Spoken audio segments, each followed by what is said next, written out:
Shady Vance and this special kind of clown over here were having a conversation at Turning Points USA. So they were talking about children, oddly enough. And this is one of the talking points that him and Trump used at the same time. So they were saying that over 88,000 children were lost by the Biden administration, and now Harris, because apparently Harris was the president and every cabinet position was Harris. We as Christians must care about the children. It is so clear in the scriptures. It says, it is better for you to have a millstone hung around your neck and thrown into the sea than to go after one of these little ones. Part of scripture where it says, you shall not bear false witness, which is exactly what they're doing, isn't it? This is ridiculous. Let's keep going. 320,000 kids. And we know, by the way, a lot of those kids have lost their lives. A lot of those kids are being sex trafficked by some of the most evil people in the world. This is the wages of Kamala Harris's disastrous border policy, and it's happening every day in this country. We have to remember that they told us that Kamala Harris was the compassionate person when it came to the border. Remember when they said Donald Trump is the person who wanted to separate families? No, the way that you keep families together is to send a message that if you want to come through to this country, you've got to come through the proper channels. That based on the Flores settlement in 1997, and based on the Wilberforce Trafficking Victims Act that was signed in 2008, right before George W. left.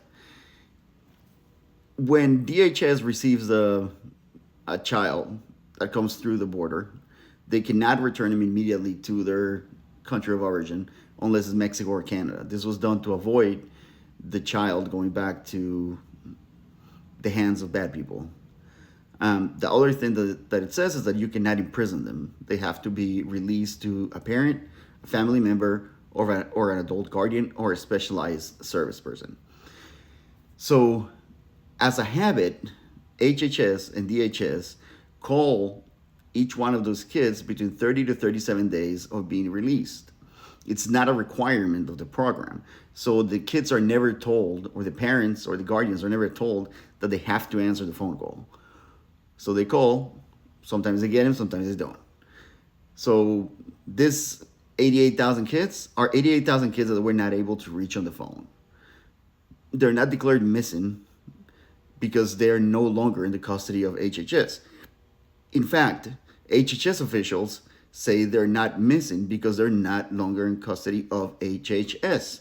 They are in the custody of whoever they were released to. And if they need to find them, they find the person that they released them to. So as you can see, it's another big lie.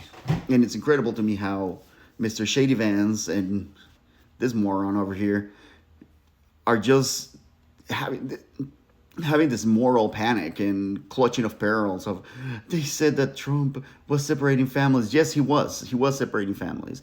And if you have forgotten, or any of your friends forgotten, show me this clip. No llores. Terrified children cry for their parents, reportedly after being separated by Border Patrol agents. The audio was released to ProPublica. Remember, the people, in my experience, the people who call the moral high ground without earning it are usually the evildoers. And that's what these people do. I'm Alex, and I'm out.